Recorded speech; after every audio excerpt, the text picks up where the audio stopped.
Good morning, good afternoon, everybody. We'll start in about a minute and allow some folks to join.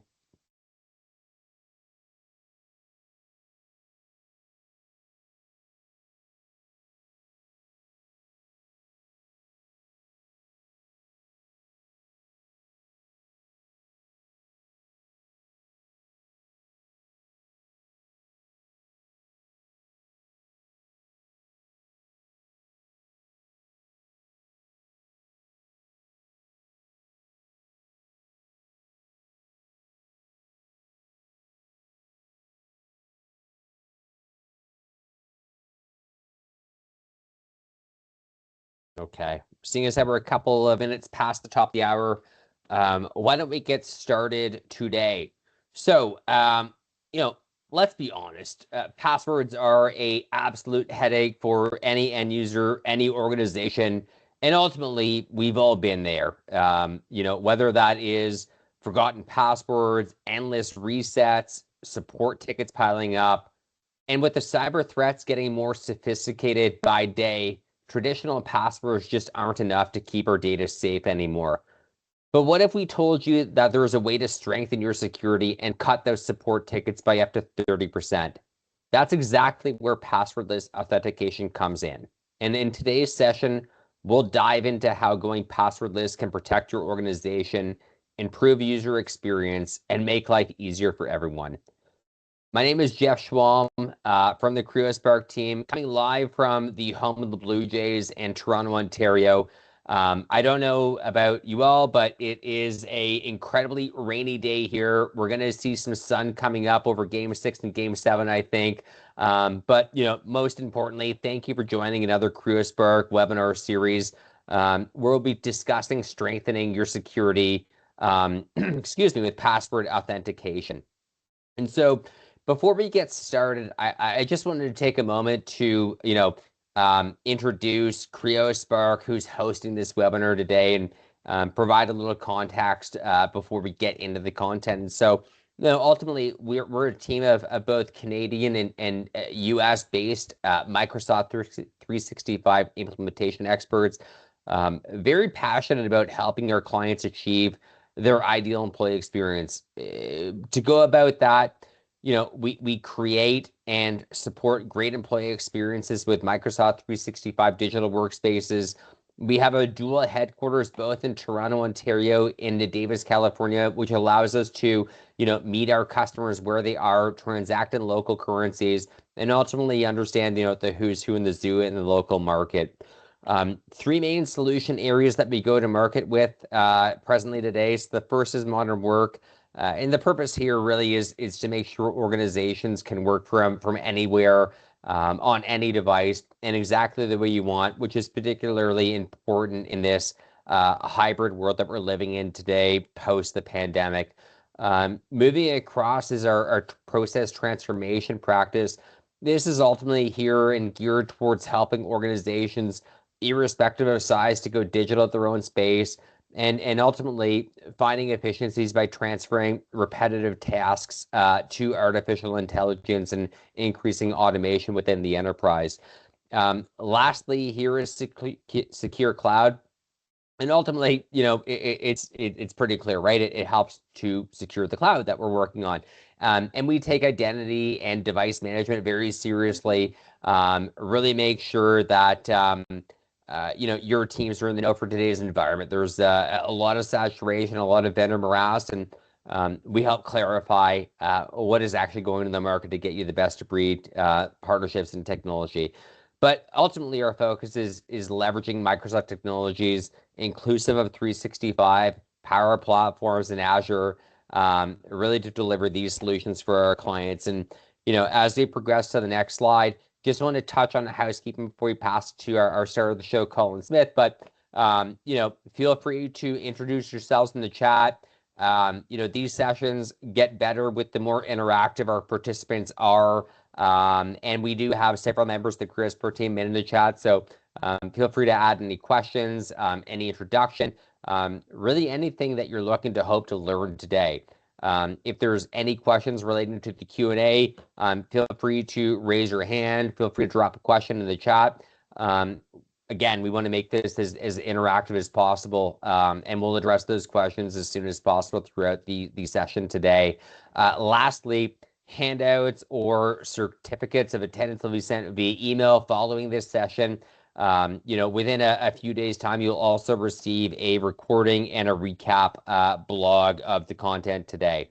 And so what we're going to talk about, what you're going to learn today is, pretty simple. Passwordless authentication and its role in modern security. We will break down why this approach is a game changer in keeping your data safe. Subsequent to that, we'll go through some of the enhanced security benefits of the passwordless solutions.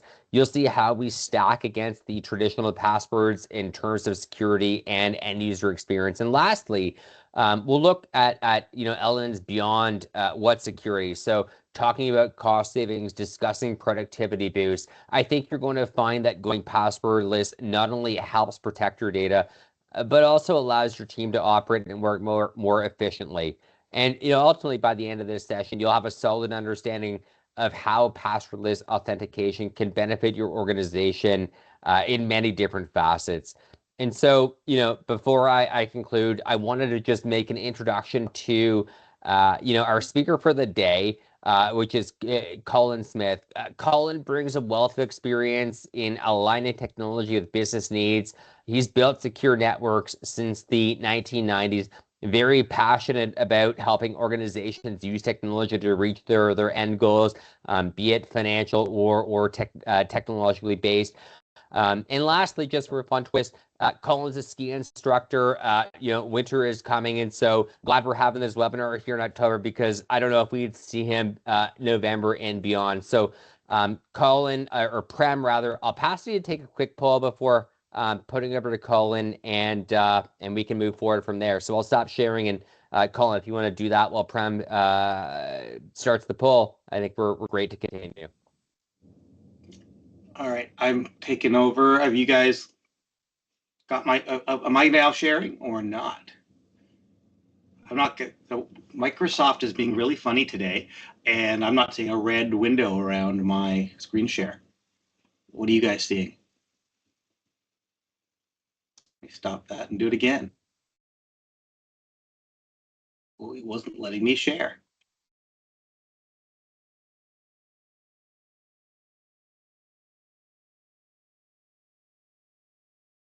Hang on a sec. Let's see. Here, how's that? That's perfect. We're good to go, Colin. All right, thanks. Okay, and you guys have done the poll. That's an interesting poll results. I hope the answers change a little bit before we get to the end of the poll.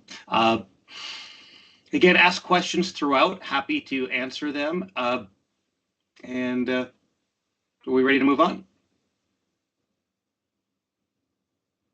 Let's do this. So, why are we here today? Well, I'm a fan of history, so I like to start with the past and how we got here. So, the first documented use of something like a password is the Roman army, close to 3,000 years ago, was using something called watchwords. I'm sure that other organizations used them before, but the Romans were very meticulous about documenting everything. And so we have historical proof that in 753 BC, the army would use something called watchwords. They'd have to let people in or out of a fortified encampment. They didn't have identity cards, et cetera, so how would they know who they should let in and who they shouldn't, especially when they got to a new town or a new castle or fortification?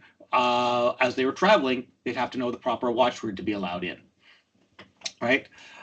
Things have changed a little bit since then, but as we progressed in the early last century during Prohibition, when alcohol was outlawed, but people wanted to continue to consume it, there were clubs called speakeasies, where you basically had to be a member, and it was a kind of a secret society where you got in there and you could get access to alcohol, although it was illegal. Of course, to protect themselves from authorities, they had passphrases, and they would rotate. You'd have to have a different passphrase on different days at different locations, and you'd have to know those to be able to get in.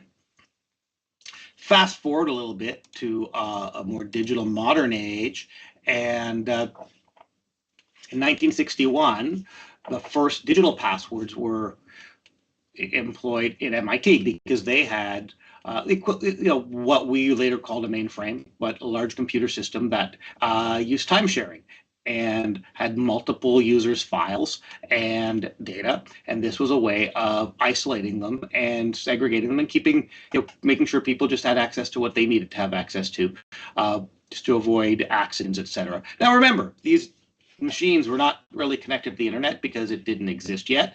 They were in large rooms, air conditioned, etc., and people would have to have a hardwired connection to it. So security was a very different thing back then, and this was more just about the security of people's data and avoiding accidents because compute time was very expensive.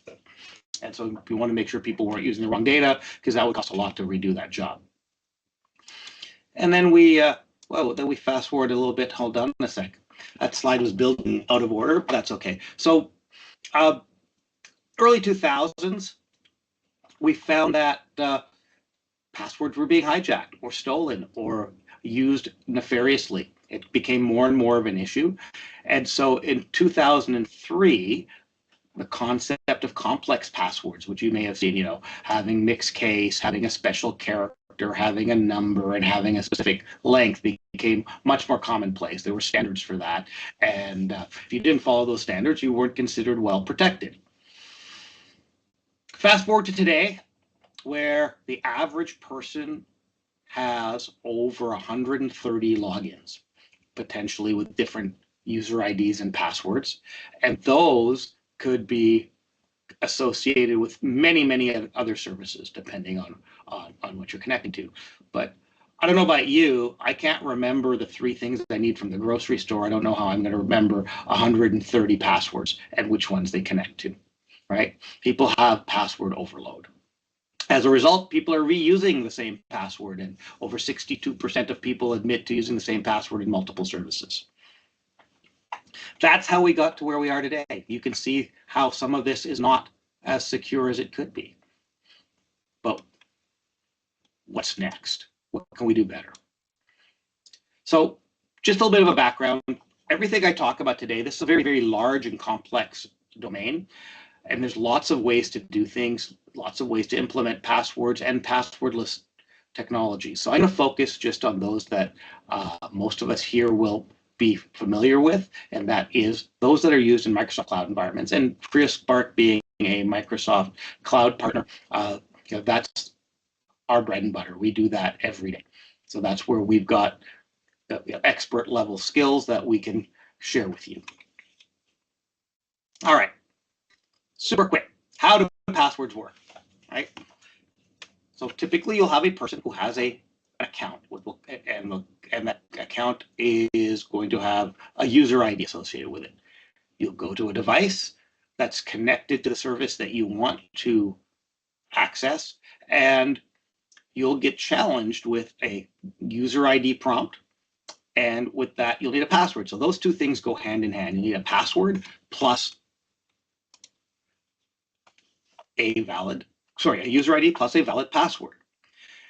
That information is then sent along to a directory service. So you may have heard in the past of something called Active Directory, still in use in a lot of organizations, or Microsoft Entra was also known as Azure Active Directory at one point.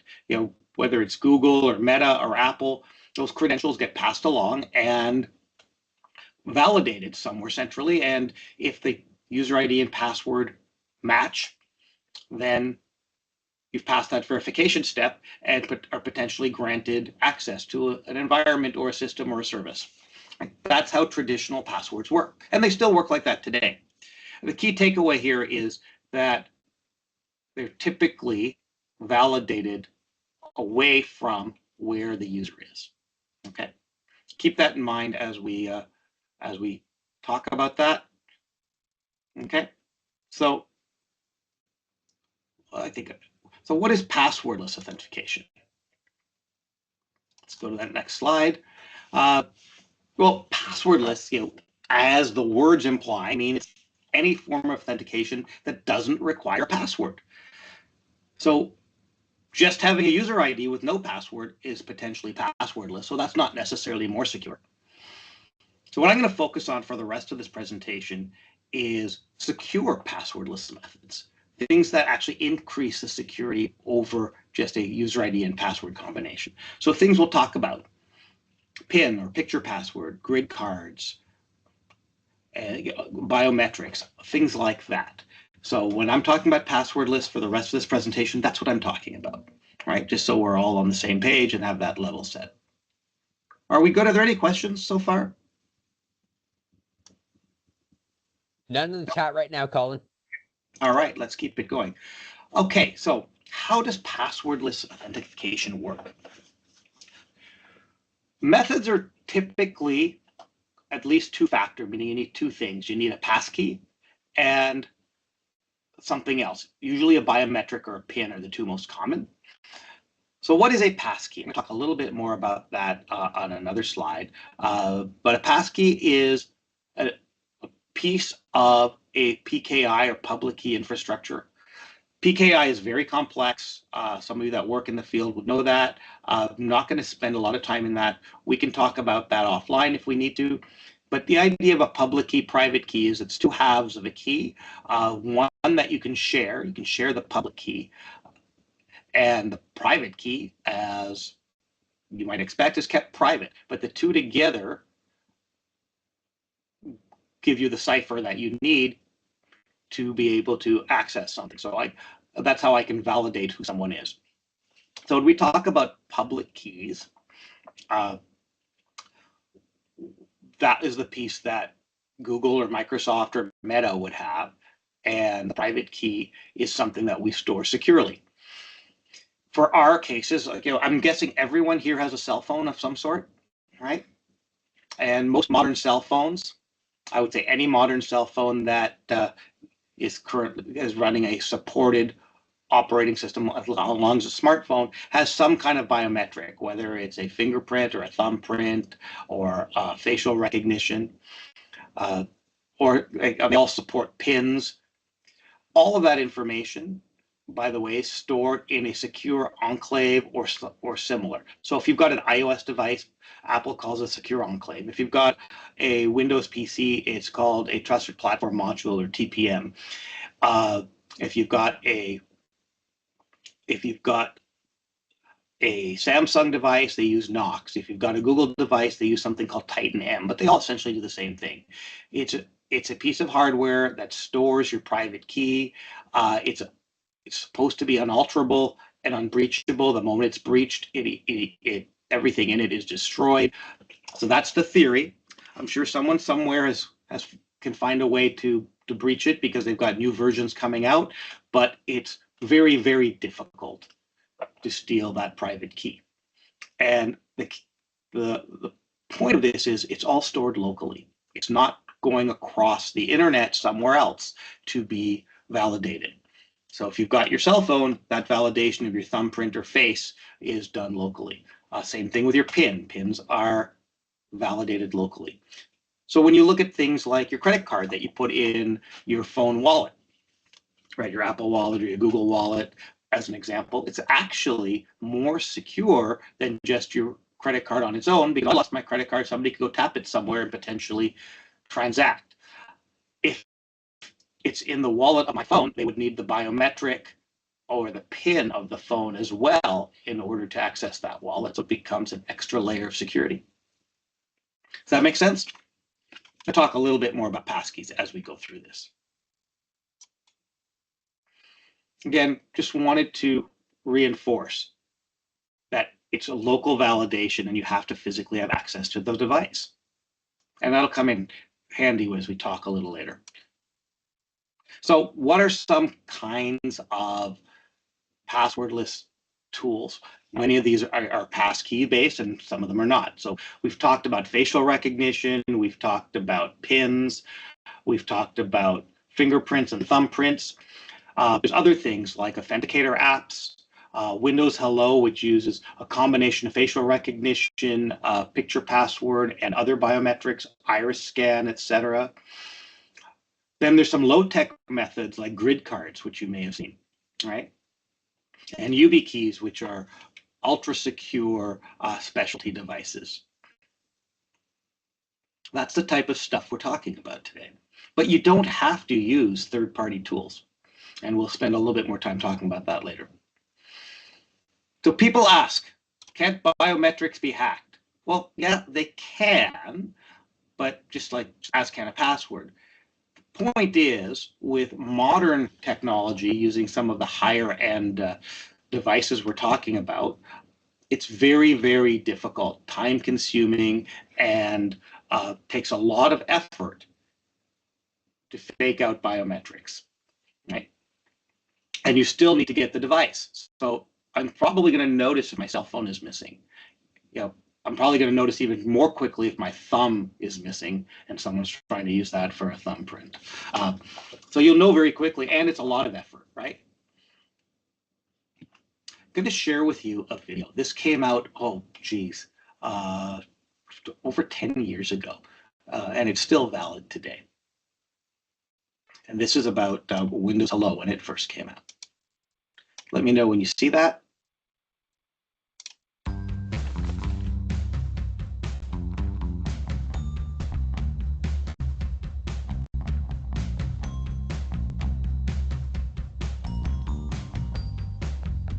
Do you think the computer will be able to tell the two of you apart? Maybe, because you do look different. And do you think you're very similar? Yes. No. Yes. We don't look that alike. Well, I don't think we do. I don't think we look alike. Well, I hope we can trick it. It'd be nice to. It's always nice to beat a computer. Yes.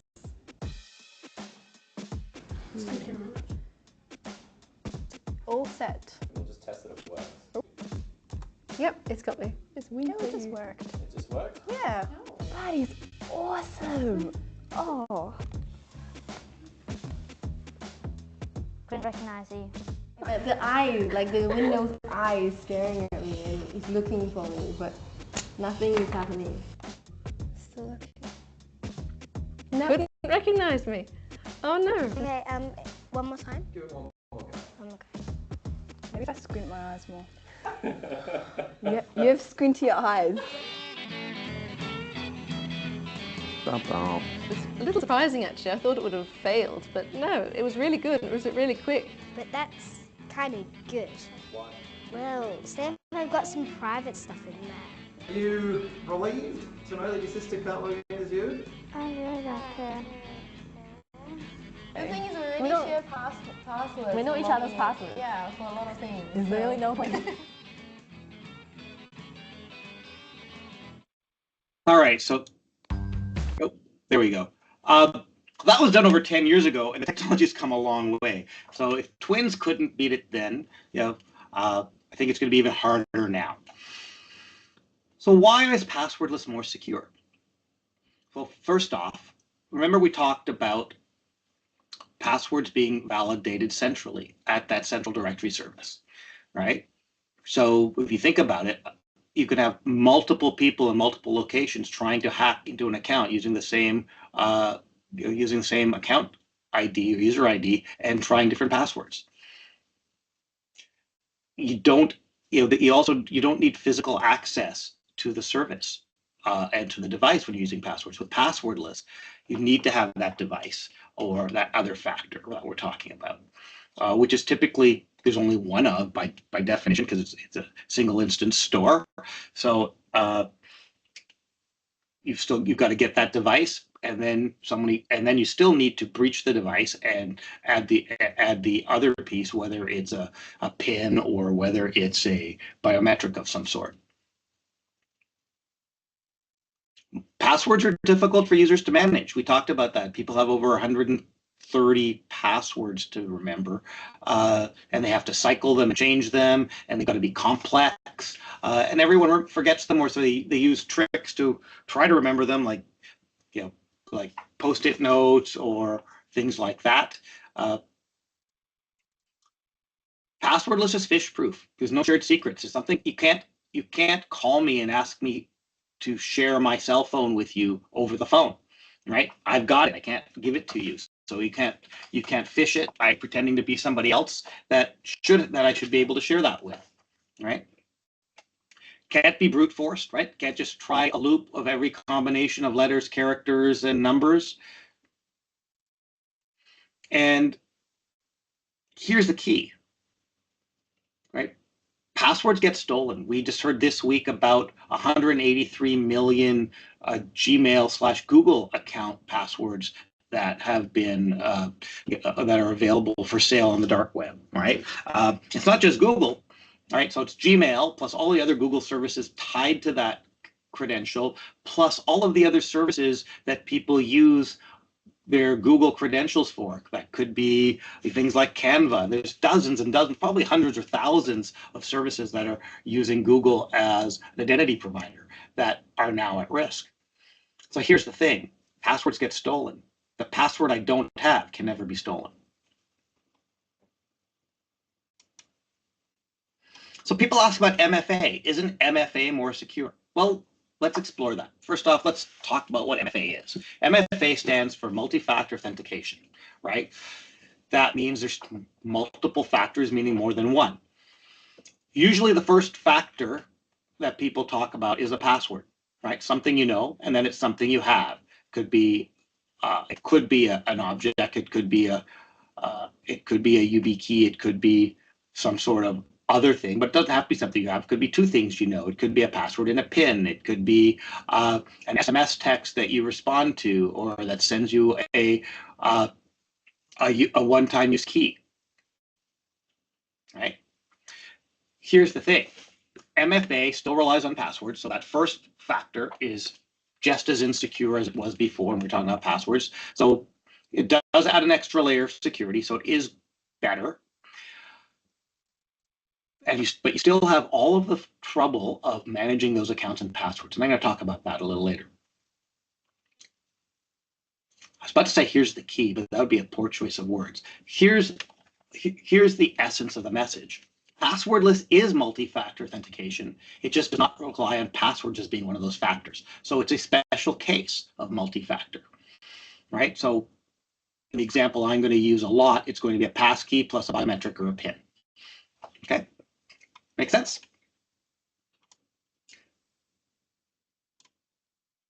Just for fun, let's talk about some ways that MFA is defeated, that can't necessarily be defeated, that don't necessarily apply to passwordless environments if you're not using MFA in the traditional way. Think about one of the most recent breaches, I believe it was Uber. It was MFA fatigue and prompt bombing. So what they did was they got a user ID and password that was stolen, but in order to breach the MFA, they just kept sending random times that validation and asking someone to say yes. And finally, somebody did say yes because they saw it enough times, or they were actually looking for an Uber themselves or whatever, and they were able to get in. Phishing or vishing, where you pretend to be someone you're not and ask for information. You can still get through it that way, because if you think about the SMS texts that send you a one-time use code, you could phish that. Anything that's sent to a cell phone over the air, like a text message, can be intercepted either with a SIM swap or a SIM clone. And then there's the help desk compromise as well, right? Where somebody calls the help desk pretending to be somebody they're not and gets the help desk to reset a password or to reset an MFA. And then some technical ways that it's done as well that are a little bit more complex. I'm not going to spend a lot of time on those unless people have specific questions, but there are attacks specifically engineered to bypass MFA. One of the ones that I'll mention just because it's important is turning off legacy protocols that don't support MFA, right? Just because your environment has MFA for you to log in, if you also support things like IMAP or POP, for some older devices, maybe a fax machine or something like that, even if MFA is turned on, those protocols don't support it, so you can get in without MFA if you want to use that protocol as a way of accessing a service. And of course, we want to make sure that we manage and secure our endpoints and configure everything properly, just like we would with any other security method. Okay, so this is a great animation our marketing team put together. I love it. Right? It just shows you that with a password, it does. The passwords can be centrally authenticated. In this case, it's in Toronto, is where the directory service is. But we got people in Argentina, China, Russia, all trying to breach that same user account. It could be humans, it could be automation, it could be botnets. We don't know, but they have to. It can happen from anywhere because those systems are connected. And that's just not possible with passwordless. All right, I think we're going to do another poll.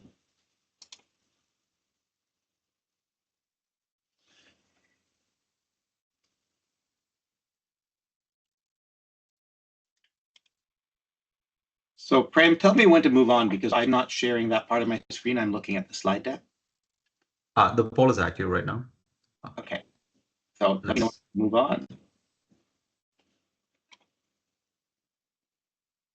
Oh, you can go ahead and move on. We have good amount of responses. Okay, great. Okay, so we've talked about security, right? But there's other benefits to going passwordless. So just from a security perspective, the most simplest reason to go away from passwords is that over 80% of security breaches involve some form of compromised password. Let's park that. We know that. We'll move on. User experience, right? Average knowledge worker spends 11 hours a year managing passwords, whether that's just using password safes or using things like LastPass or other password keepers, or lost time trying to get a password reset, etc., because they've forgotten it. All of those things. It's 11 hours of lost productivity, right? And it's estimated that for most organizations, it costs somewhere around $70 to $80 US to manage a single password reset. Just all of the things considered: the time of the help desk staff, the productivity and time of the user, etc. So right there, we've got some productivity and financial benefits, right? Again, we've talked about security, lots of breaches, just some high-profile password breaches. You may have heard of some of these companies like Facebook or Google or JP Morgan, lots of them. Don't need to spend a lot of time on those, but there's a new one every couple of weeks that we hear about, right? Google was the one we heard about this week. I'll move on. Now, improved user experience. Organizations that roll out passwordless authentication, and actually even consumer organizations, if you look at it, it's so much. When was the last time you had to put in a user ID and password to get onto your phone? It's just, you can rapidly access your phone in a secure manner, whether that's through a facial recognition or a thumbprint, or even if you want to rely on a PIN still. It's very, very quick and very, very seamless. It's a much better user experience. And they don't have to remember to bring my thumbprint or my face with me because I have it almost all the time. Right? I don't misplace it. I don't forget what it is. Users do enjoy it, and think of the 11 hours of lost productivity that they get back.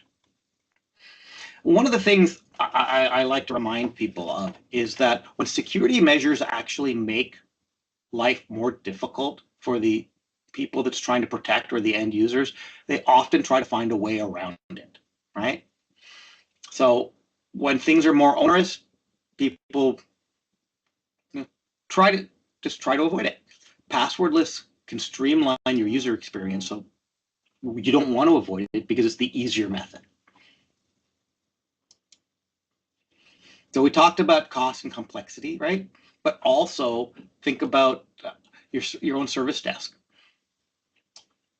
Gartner estimates between 30 and 50% of service desk calls are password related, right? wouldn't that be great to refocus those people on more productive tasks that are potentially more rewarding than resetting a password? All right, and also the savings in your service desk as well, right?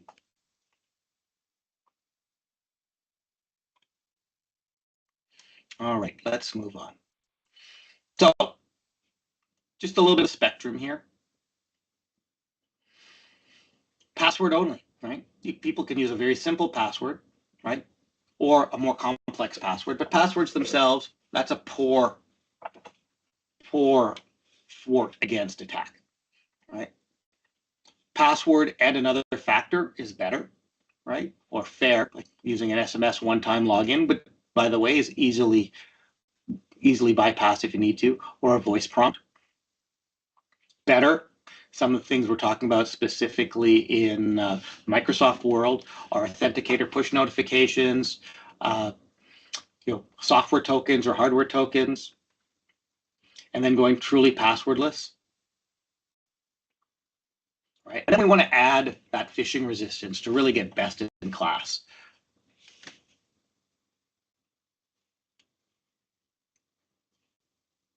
Okay. So what do you need to think about when you're implementing a passwordless environment? First off, it's not all or nothing. You don't need to remove passwords as a form of authentication. You can leave them there, just don't make them mandatory. So people can log in without a password if they can, but you still have that other option.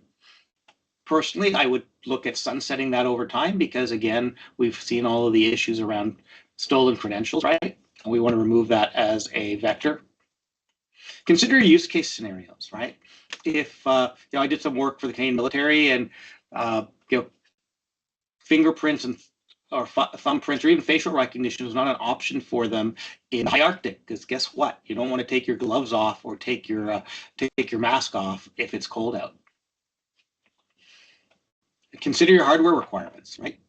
Does your hardware support what you need to do? Do you need to do a hardware refresh first? That's becoming less and less of an issue. It was when I first started doing passwordless rollouts, 5-6 years ago. But now almost every business class device has the hardware required for it. Smart with small groups, see what works, pilot it. Report on usage and adoption. Make sure people are using it. If they're not using it, you're not going to get the protection you need. And if you get to the point where you get pick your metric, you get to 80%, 90%, then you can turn off passwords.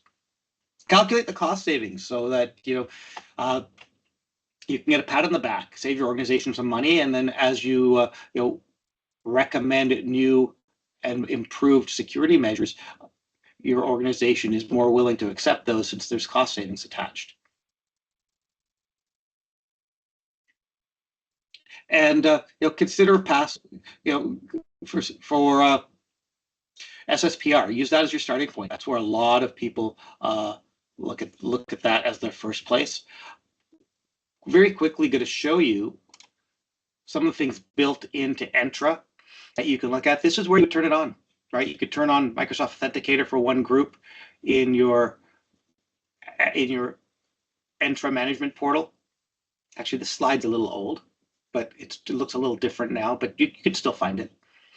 And then I talked about, we could choose the method we want, right? And passwordless is there as one of the methods. And then again, reporting and monitoring on how it's being used in your organization.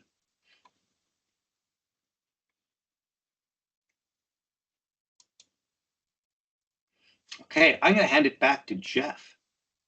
Yeah, amazing. And thanks, Colin. And if you don't mind driving the slides from here on out, I'd appreciate it. But whoop, it looks like it dropped. So I will. I got it.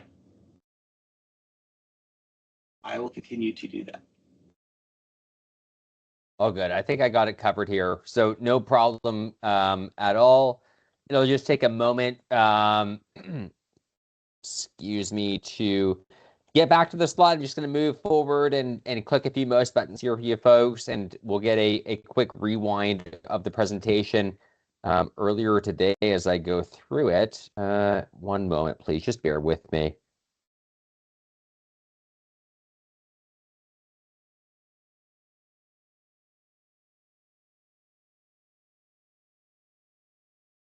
All right, just getting there. Perfect. Sorry for that. And so, just in closing, wanted to express our appreciation for all of you taking the time out of your Thursday afternoon to join us today on this webinar. And a huge shout out and thank you to Colin Smith for walking us through some excellent content today. As we wrap up and as we conclude today's session, wanted to just highlight some calls to actions in terms of building a security roadmap and ultimately future-proofing your business. And so, implementing security assessments really isn't just about checking a box. It's ultimately about building resilience and creating a future-ready defense for your enterprise. And, some key steps as we go through this. Certainly conducting a security benchmark assessment. So whether that's CIS or Microsoft Scorecard, really important to create a baseline with respect to where you are at as an organization today. And moving forward from that, though, identifying misconfigurations and prioritizing any risk mitigation that comes through that level of discovery.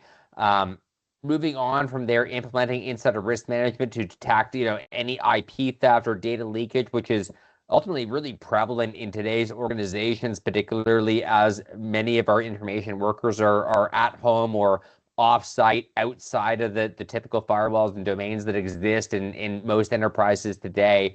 Moving forward, though, is ultimately like where we get to in terms of organizations that are future-proof, right? It's establishing governance frameworks, aligning with compliance standards, whether they're ISO, PCI, SOX, HIPAA, irrespective of where your organization is in terms of compliance.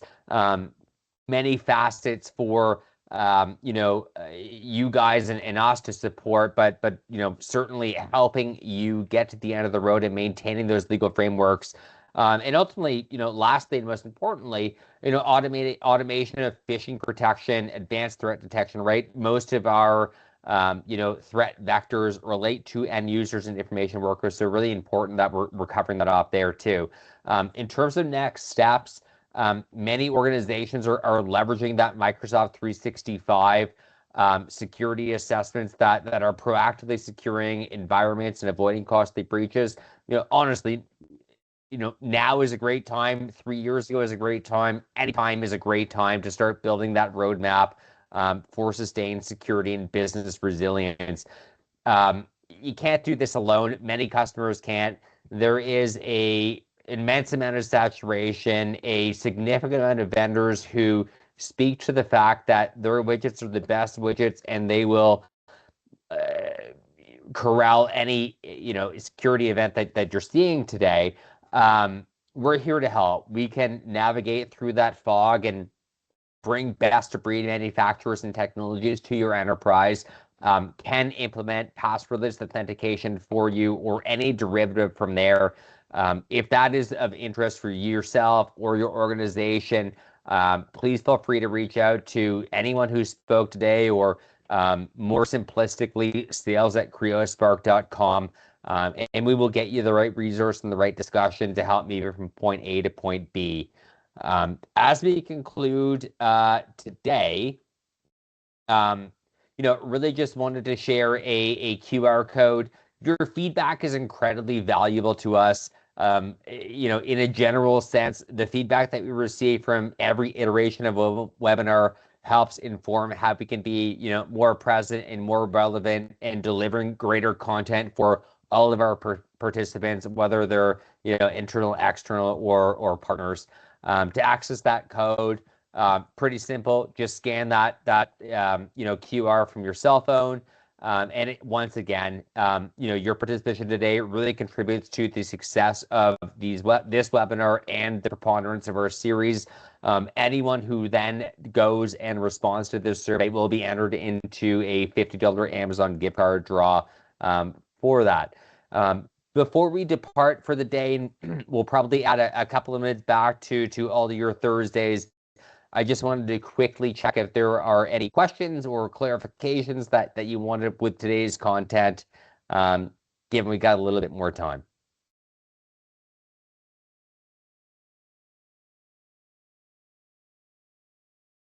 I will add something, Jeff, super quick. Please, yeah.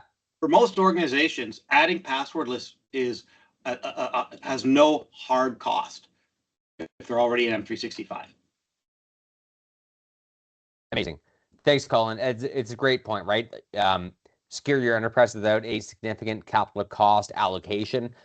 Great opportunity to trial this and really take a unpaid POC as to what this technology can do for you. Lastly, to just close out, once again, just wanted to express our appreciation for you taking the time out of your busy days and participating in today's webinar. As I mentioned at the top of the call, please keep your eye out on for the recording of today's session, the participation certificate, and any various handouts that support the content today. We look forward to seeing everyone here for our next month's webinar coming up very soon relating to the Microsoft Ignite event in mid-November. So again, thanks so much. And again, thank you for Colin for taking us through today's session. Really appreciate everybody's time today. Thanks, everyone.